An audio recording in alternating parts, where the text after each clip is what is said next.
थेसलोनिकीहरूलाई पावलको पहिलो पत्र।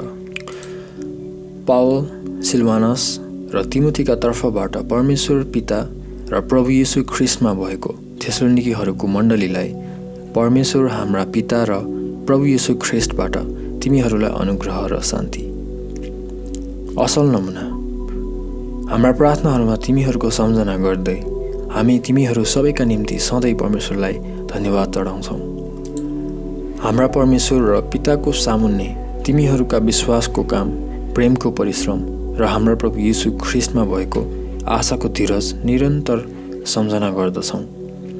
र प्रिय भाइहरू हो, हामी जान्दछौँ परमेश्वरद्वारा तिमीहरूको चुनाव भएको छ, किनकि हाम्रो सुसमाचार वचनमा मात्र होइन तर सामर्थ्यमा, पवित्र आत्मामा र खुबै निश्चयतासित तिमीहरू कहाँ आएको थियो। तिमीहरूका निम्ति तिमीहरूका बीचमा हामी कस्ता किसिमका मानिसहरू भइरहेका थियौँ सो तिमीहरूलाई थाहा छ।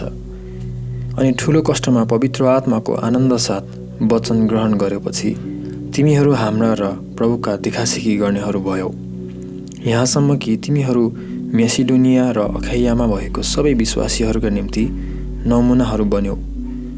किनकि तिमीहरूबाट प्रभुको वचन मेसिडोनिया र अखैयामा मात्र सुनाइएको होइन, तर परमेश्वरप्रति भएको तिमीहरूको विश्वासको चर्चा चारैतिर हरेक ठाउँमा फैलिएको छ। यसकारण हामीलाई केही कुरा भन्ने खाँचो छैन, किनकि हामी तिमीहरू कहाँ कस्तो प्रकारले प्रवेश गर्यौँ अनि जीवित र सत्य परमेश्वरको सेवा गर्नका निम्ति र स्वर्गबाट आउनुहुने उहाँका पुत्रको बाटो हेर्नका निम्ति कसरी तिमीहरू मूर्तिहरूबाट परमेश्वरतर्फ फर्क्यौ सो कुरा तिमीहरू आफैले हाम्रो विषयमा बताउँछन्। उहाँले मरेकाहरूबाट बिउताउनु भयो, अर्थात् येशूलाई, जसले हामीलाई पछि आउने क्रोधबाट छुटकारा दिनुहुन्छ। थेसलोनिकी अध्याय 2। किनकि भाइहरू हो, हामीले तिमीहरू कहाँ प्रवेश गर्यौँ त्यो चाहिँ व्यर्थ भएन भन्ने कुरा तिमीहरू आफै जान्दछौ। तर तिमीहरूलाई थाहा छ, फिलिपीमा पहिले हामीले दुःख भोगेर हाम्रा अपमान गरिएपछि पनि हामी घोर विरोधमा तिमीहरूलाई परमेश्वरको सुसमाचार सुनाउनका निम्ति हामी परमेश्वरमा साहसिला भयौँ। किनकि हाम्रो उपदेश भ्रमबाटको थिएन, न त अशुद्धताबाटको थियो, न त छलकपटमा थियो, तर जसरी सुसमाचार हाम्रो जिम्मामा सुम्पिन हामी परमेश्वरद्वारा योग्य ठहरिएका छौँ त्यसरी नै हामी बोल्दछौँ। मानिसहरूलाई होइन तर परमेश्वरलाई खुसी पारेर, जसले हाम्रा हृदयहरू जाँच्नुहुन्छ। किनकि तिमीहरूलाई थाहा छ हामीले कहिले चिप्ला कुराहरू गरेनौँ, न त लोभले बहाना नै गर्यौँ। परमेश्वर साक्षी हुनुहुन्छ। ख्रिस्टका प्रेरितहरूको रूपमा हामी तिमीहरूका निम्ति भार हुन सक्दथ्यौँ, तर हामीले मानिसहरूबाट आदर खोजेनौँ, न त तिमीहरूबाट न अरूबाट। तर जसरी सुसार गर्ने आमाले आफ्ना छोराछोरीहरूलाई स्याहार सुसार गर्दछे, त्यसरी नै हामी तिमीहरूको बीचमा कोमल भएर रह्यौँ। यसरी नै स्नेहपूर्वक तिमीहरूको चाह गरिकन परमेश्वरको सुसमाचार मात्र होइन तर हाम्रा आफ्नै प्राण पनि तिमीहरूलाई दिन हामी इच्छुक भएका थियौँ, किनकि तिमीहरू हाम्रा प्यारा भएका थियौ। किनभने भाइहरू हो, तिमीहरू हाम्रो परिश्रम र कष्टको सम्झना गर्दछौ। किनकि तिमीहरूमध्ये कसैका लागि भार नहौ भनेर रात दिन परिश्रम गर्दै हामीले तिमीहरूलाई परमेश्वरको सुसमाचार प्रचार गर्यौँ। तिमी विश्वास गर्नेहरूको बीचमा कति पवित्रता र धार्मिकता सहित र दोषरहित भई हामी चल्यौँ, त्यस कुराका साक्षी तिमीहरू नै हौ र परमेश्वर पनि हुनुहुन्छ। तिमीहरूलाई थाहा छ बुबाले आफ्ना छोराछोरीहरूसित गरे झैँ कसरी हामीले तिमीहरूमध्ये हरेकलाई अर्थ दियौँ र सान्त्वना दियौँ, अनि तिमीहरूलाई आफ्नो राज्य र महिमामा बोलाउनु हुने परमेश्वरको योग्य चाल चल भन्ने आज्ञा दियौँ। यस कुराका निम्ति पनि हामी परमेश्वरलाई निरन्तर धन्यवाद चढाउँछौँ। किनभने जब तिमीहरूले परमेश्वरको वचन ग्रहण गर्यौ, जुन वचन तिमीहरूले हामीबाट सुनेका थियौ, तब तिमीहरूले यो मानिसहरूको वचन जस्तो गरी होइन तर परमेश्वरकै वचन जस्तो गरी ग्रहण गर्यौ। अनि यो सत्य पनि हो, जुन वचनले तिमी विश्वास गर्नेहरूमा प्रभावित काम पनि गर्छ। किनकि भाइहरू हो, तिमीहरू यहुदियामा ख्रिस्ट येशूमा भएका परमेश्वरका मण्डलीहरूका देखासिकी गर्नेहरू भयो। किनभने जसरी उनीहरूले यहुदीहरूबाट दुःख भोगे, त्यसरी नै तिमीहरूले पनि आफ्नै देशवासीहरूबाट उस्तै कुराहरूको दुःख भोगेका छौ। ती यहुदीहरूले प्रभु येशूलाई र आफ्नै भविष्यवक्ताहरूलाई पनि मारे र हामीलाई सताएका छन्, अनि तिनीहरूले परमेश्वरलाई प्रसन्न गराउँदैनन् र तिनीहरू सबै मानिसहरूको विरोधमा छन्। अनि सधैँ आफ्ना पापहरूको नाप भर्नलाई तिनीहरूले हामीलाई अन्य जातिहरूसित उनीहरूले मुक्ति पाउने उद्देश्यले कुरा गर्न मनाही गर्दछन्, तर तिनीहरूमाथि भयानक क्रोध आएको छ। तर भाइहरू हो, थोरै समयका निम्ति तिमीहरूबाट हृदयमा होइन तर शरीरमा अलग पारिएकोमा हामीले बडो लालसा साथ तिमीहरूको अनुहार देख्ने झन बढी प्रयत्न गर्यौँ। यसकारण हामीले अर्थात् म पावलले घरिघरि तिमीहरू कहाँ आउने इच्छा गर्यौँ, तर शैतानले हामीलाई रोक्यो, किनकि हाम्रो आशा आनन्द वा रमाहटको मुकुट के हो? हाम्रा प्रभु यीशु ख्रिस्टको उपस्थितिमा उहाँको आगमनमा के तिमीहरू नै होइनौ र? किनकि तिमीहरू हाम्रो महिमा र आनन्द हौ। थेसलोनिके अध्याय 3। यसकारण हामीले अबदेखि उसो सहन नसक्दा एथेन्समा एक्लै छोडिएर रहनु नै हामीले असल ठान्यौँ। अनि हाम्रा भाइ र परमेश्वरका सेवक साथै ख्रिस्टको सुसमाचारमा हाम्रा सहकर्मी तिमोथीलाई तिमीहरूलाई स्थिर पार्न र तिमीहरूको विश्वासको सम्बन्धमा तिमीहरूलाई उत्साहित गराउनका निम्ति पठायौँ।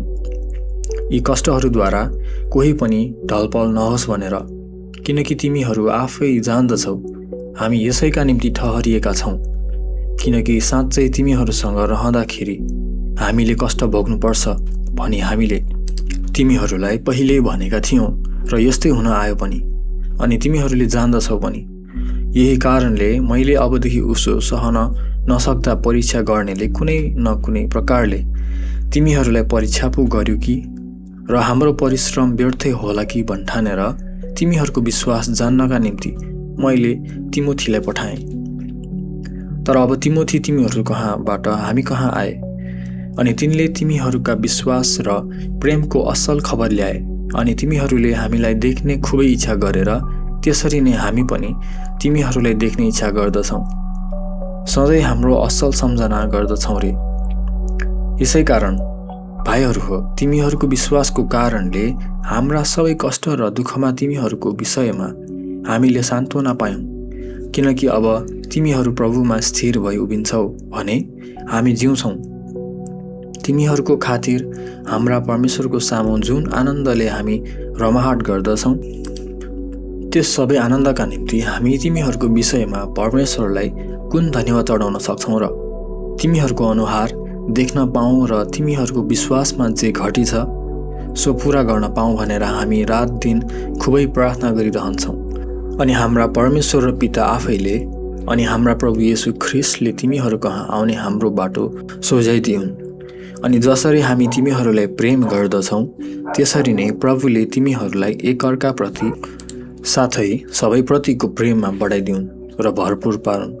यस उद्देश्यले कि हाम्रा प्रभु येशू ख्रिस्ट आफ्ना सबै पवित्र जनहरूको साथमा आउनुहुँदा उहाँले परमेश्वर अर्थात् हाम्रा पिताको सामु तिमीहरूका हृदयहरू पवित्रतामा निर्दोष हुने गरी स्थिर पारुन्। तिमोथी अध्याय 4। अन्तमा हे भाइहरू हो, हामी तिमीहरूलाई प्रभु येशूमा आग्रहपूर्वक बिन्ती गर्छौँ र अर्ती दिन्छौँ। तिमीहरूले कसरी चल्नुपर्छ र परमेश्वरलाई खुसी पार्नुपर्छ सो कुरा तिमीहरूले जसरी हामीबाट प्राप्त गरेका छौ त्यसरी नै तिमीहरू झन झन भरपुर हुँदै जाऊ। किनकि हामीले तिमीहरूलाई प्रभु येशूद्वारा कुन कुन आज्ञाहरू दिएका छौँ सो तिमीहरूलाई थाहा छ। किनकि परमेश्वरको इच्छा यही हो, तिमीहरूको पवित्रता, तिमीहरू व्यभिचारबाट अलग बस र तिमीहरू मध्ये हरेकले कसरी पवित्रता र आदरको साथमा आफ्नो पात्रलाई प्राप्त गर्नुपर्छ सो जानोस्। परमेश्वरलाई नचिन्ने ती अन्य जातिहरूले जस्तै कुइच्छाको प्रबल वासनाले होइन। यस विषयमा हदभन्दा अघि बढेर कसैले आफ्नो भाइलाई नठगोस्, किनकि यस्ता सबै कुराहरूको विषयमा बदला लिनुहुने चाहिँ प्रभु नै हुनुहुन्छ। जसरी हामीले तिमीहरूलाई पहिले बताएका पनि छौँ र साक्षी पनि दिएका छौँ, किनकि परमेश्वरले हामीलाई अशुद्धताका निम्ति होइन तर पवित्रताका निम्ति बोलाउनु भएको हो। यसकारण जसले यो कुरा तुच्छ ठान्छ त्यसले मानिसलाई होइन तर परमेश्वरलाई तुच्छ ठान्छ, जसले हामीलाई आफ्ना पवित्र आत्मा पनि दिनुभएको छ। तर भाइ भाइको प्रेमको विषयमा मैले तिमीहरूलाई लेख्नु तिमीहरूलाई खाँचो छैन, किनकि तिमीहरूले एकअर्कालाई प्रेम गर्नुपर्छ भनेर तिमीहरू आफैले परमेश्वरद्वारा शिक्षा पाएका छौ।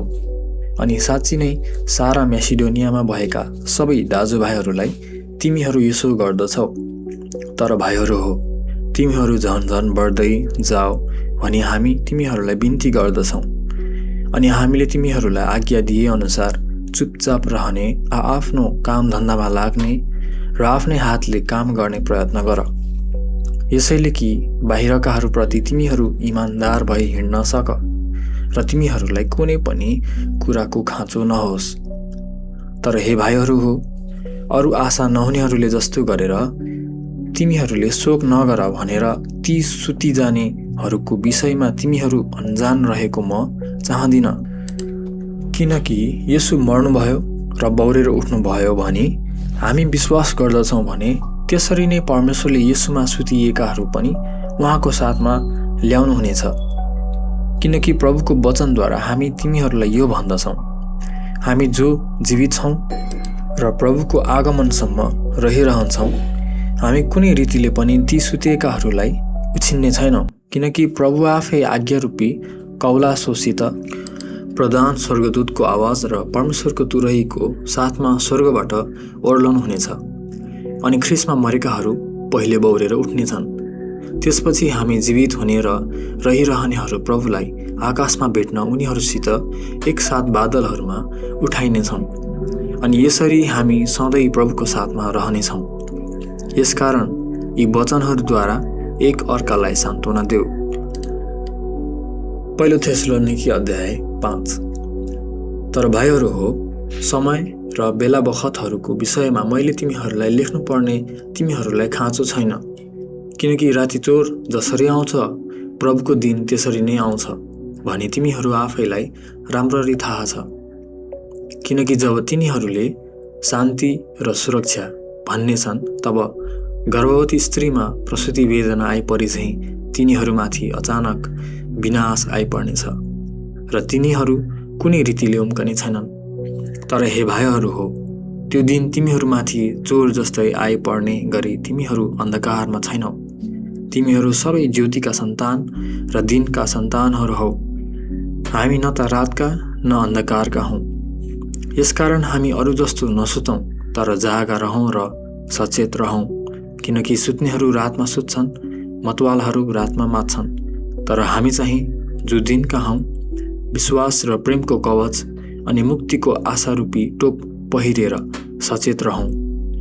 किनकि परमेश्वरले हामीलाई क्रोधका निम्ति होइन तर हाम्रा प्रभु यीशु ख्रिस्टद्वारा मुक्ति पाऊँ भनी ठहराउनु भएको छ।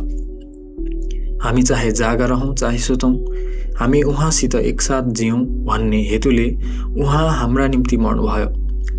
यसकारण एकअर्कालाई सान्त्वना देऊ र एकले अर्काको उन्नति गर, जसरी तिमीहरूले गर्दछौ पनि।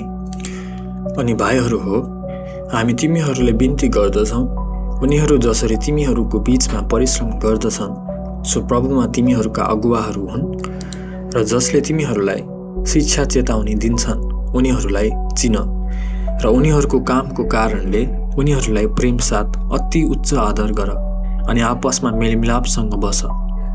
अब भाइहरू हो, हामी तिमीहरूलाई अर्ती दिन्छौँ, अटेरी चाल चल्नेहरूलाई चेतावनी दियौँ, हरेस खानेहरूलाई सान्त्वना देऊ, कमजोरहरूलाई सहारा देऊ, सबै मानिसहरूप्रति सहनशील हौ। होसियार, कसैले कसैलाई खराबीको बदलामा खराबी नगरोस्, तर आपसमा साथै सबै मानिसहरूसँग सधैँ भलाइ गर। सधैँ आनन्दित रह, निरन्तर प्रार्थना गरिरह, हरेक कुरामा धन्यवाद चढाओ, किनकि ख्रिस्ट येशूमा तिमीहरूका निम्ति परमेश्वरको इच्छा यही हो। आत्मालाई ननिभाओ, भविष्यवाणीहरू तुच्छ नठान, सबै कुराहरू जाँच, जुन कुरा असल छ त्यो बलियो गरी समाति राख। दुष्टताको हरेक रूपबाट अलग बस। अब शान्तिका परमेश्वरले आफैले तिमीहरूलाई पूरा रूपले पवित्र पारेका हुन् अनि तिमीहरूका सम्पूर्ण आत्मा, प्राण र शरीर हाम्रा प्रभु यीशु ख्रीष्टको आगमनसम्म दोषरहित अवस्थामा सुरक्षित राखिएका हुन्। तिमीहरूलाई बोलाउनुहुने विश्वासयोग्य हुनुहुन्छ, उहाँले यो गर्नुहुनेछ। हे भाइहरू हो, हाम्रा निम्ति प्रार्थना गरिदेऊ। पवित्र चुम्बनले सबै दाजुभाइहरूलाई अभिवादन गर। म तिमीहरूलाई प्रभुको नाममा आज्ञा गर्दछु।